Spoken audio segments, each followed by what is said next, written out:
আজকে আমরা এমন একজনের কথা বলবো যিনি শুধু একজন ব্যক্তি নন, তিনি একটা আস্ত জনগোষ্ঠীর আত্মপরিচয়ের কারিগর। নাম তার পণ্ডিত রঘুনাথ মুর্মু, যিনি একটা ভাষাকে তার নিজের বর্ণমালা, তার নিজের পরিচয় ফিরিয়ে দিয়েছিলেন।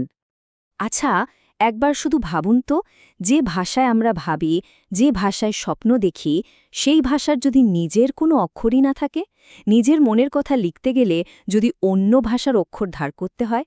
ব্যাপারটা শুনতে অদ্ভুত লাগলেও সাঁওতালি জনগোষ্ঠীর কাছে এটাই ছিল এক কঠিন সত্যি। তো এই সংকটটা ঠিক কতটা গভীর ছিল? চলুন একটু গভীরে গিয়ে দেখি। পণ্ডিত রঘুনাথ মুর্মুর এই অবিশ্বাস্য কাজের আগে সাঁওতালি ভাষার অবস্থাটা ঠিক কেমন ছিল? সাঁওতালি ভাষার কিন্তু মুখে মুখে বলা গল্প, গান, কথায় একটা বিরাট ঐতিহ্য ছিল। কিন্তু সমস্যাটা ছিল লেখার সময়। নির্দিষ্ট কোনো লিপি না থাকায় কেউ লিখত বাংলা হরফে, কেউ ওড়িয়া, আবার কেউ রোমান হরফে। মানে ভাবুন একবার, একই ভাষা কিন্তু লেখার সময় তার চেহারা পাল্টে যাচ্ছে। এতে যে শুধু একটা বিভ্রান্তি তৈরি হচ্ছিল তাই না, ভাষার আসল পরিচয়টাই যেন হারিয়ে যাচ্ছিল। আর এর ফল কি দাঁড়ালো? প্রভাবগুলো ছিল বেশ মারাত্মক। প্রথমত, উচ্চারণে হিউজ একটা সমস্যা হচ্ছিল। ভাষার যে নিজস্ব সুর, সেটাই যেন হারিয়ে যাচ্ছিল। এর সাথে জন্ম নিচ্ছিল একটা গভীর সাংস্কৃতিক পরিচয়ের সংকট। মানে আমাদের নিজস্ব লিপি নেই, আর নিজস্ব লিপি না থাকলে সাহিত্য সংরক্ষণ করা বা তাকে ছড়িয়ে দেওয়া দুটোই তো প্রায় অসম্ভব। মনে হচ্ছিল একটা গোটা জাতি যেন তার নিজের গলাটাই খুঁজে পাচ্ছে না।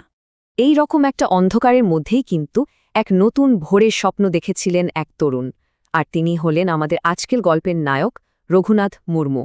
১৯০৫ সাল ময়ূরভঞ্জে জন্ম হল রঘুনাথ মুর্মুর।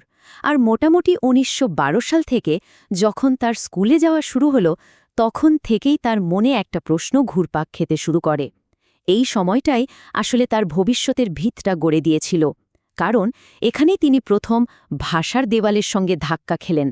শুধু একবার কল্পনা করুন সেই ছোট্ট ছেলেটার কথা। ক্লাসে মাস্টারমশাই ওড়িয়া ভাষায় পড়াচ্ছেন, অথচ তার চারপাশের জগৎ, তার ভাবনা, তার বাড়ির ভাষা সবই সাঁওতালি। সে একটা শব্দও বুঝতে পারছে না। এই যে একটা বিচ্ছিন্নতা, এই অসহায়তা, এটা তার কচি মনে একটা গভীর দাগ কেটেছিল। আর ওই যন্ত্রণা থেকেই জন্ম নিল একটা জেদ। একদিন তিনি তার বাবাকে সরাসরি বলেই ফেললেন, আমি আমাদের ভাষায় লিখতে পড়তে চাই। খুব সহজ, সাধারণ একটা কথা, তাই না? কিন্তু এই একটা লাইনের মধ্যেই লুকিয়েছিল একটা বিরাট বিপ্লবের বীজ। নিজের লোকেদের জন্য কিছু করার একটা অদম্য ইচ্ছে। আর সেই ইচ্ছে, সেই সংকল্প থেকেই জন্ম নিল এক বিপ্লবের। জন্ম হল অলচিকি লিপির। তো এই অলচিকি জিনিসটা আসলে কি? এটা শুধু সাঁওতালি ভাষার নিজস্ব লিপি নয় যা পণ্ডিত রঘুনাথ মুর্মু তৈরি করেছিলেন। না, এটা তার চেয়ে অনেক বেশি কিছু। এটা ছিল লক্ষ লক্ষ মানুষের আত্মসম্মানের একটা ঘোষণা, তাদের নিজস্ব পরিচয়ের একটা জীবন্ত দলিল। আর সবচেয়ে অবাক করা ব্যাপার কোনটা জানেন? এই বিশাল কাজটা তিনি করেছিলেন যখন তার বয়স মাত্র ২০। হ্যাঁ, ঠিকই শুনছেন। ১৯২৫ সালে তিনি শুধু এই লিপিটা তৈরি করেননি, সবার সামনে তুলেও ধরেছিলেন। একবার ভাবুন, এই বয়সে এমন এক যুগান্তকারী সৃষ্টি। আচ্ছা, এই অলচিকি লিপির অক্ষরগুলো এলো কোথা থেকে? এটাই সবচেয়ে সুন্দর একটা ব্যাপার। রঘুনাথ মুর্মু কোনো কঠিন একাডেমিক থিওরি থেকে এটা বানাননি। তিনি অনুপ্রেরণা নিয়েছিলেন তার চারপাশের চেনা জগৎ থেকে, একেবারে প্রকৃতি থেকে।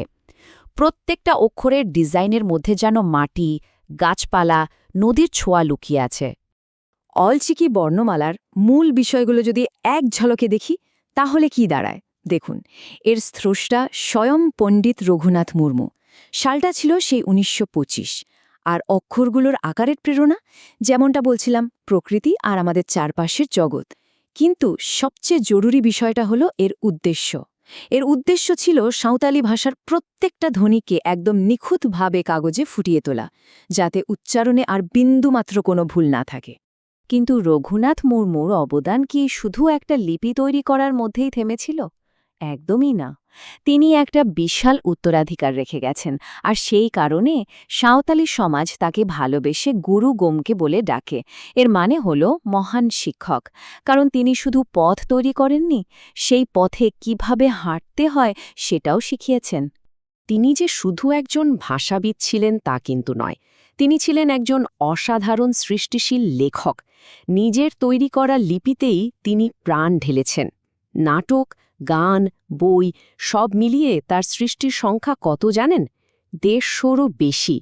তিনি সাঁওতালি সাহিত্যকে বলতে গেলে শূন্য থেকে একটা শিখরে নিয়ে গিয়েছিলেন। যেমন ধরুন বিদু চান্দান, এটা ছিল সাঁওতালি মঞ্চের জন্য লেখা প্রথম নাটক। খেরোয়ার বীরের মধ্যে দিয়ে তিনি তাদের বীরত্বের কাহিনী তুলে ধরেছেন।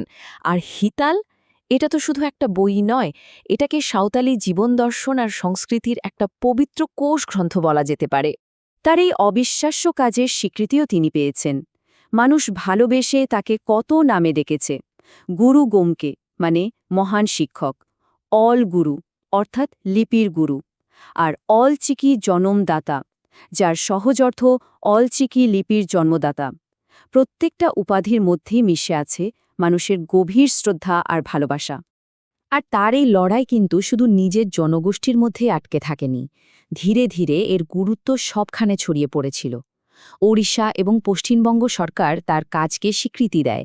এমনকি সাহিত্য আর শিক্ষায় তার অবদানের জন্য তাকে সম্মানসূচক ডক্টরেট উপাধিতেও ভূষিত করা হয়। পণ্ডিত রঘুনাথ মুর্মুর জীবন আমাদের এই অসাধারণ প্রশ্নটার সামনে এনে দাঁড় করায়। তাঁর গল্পটা আসলে শুধু একজন ব্যক্তির লড়াইয়ের গল্প নয়, এটা একটা ভাষার পুনর্জন্মের গল্প, একটা সংস্কৃতির নিজের পরিচয় খুঁজে পাওয়ার গল্প। তিনি দেখিয়ে দিয়ে গেছেন কিভাবে সামান্য কয়েকটি অক্ষর একটা গোটা জাতির বুকে আত্মবিশ্বাস ফিরিয়ে দিতে পারে, তাদের ভবিষ্যৎকে নতুন করে লেখার সাহস জোগাতে পারে। সত্যি এক অবিশ্বাস্য উত্তরাধিকার।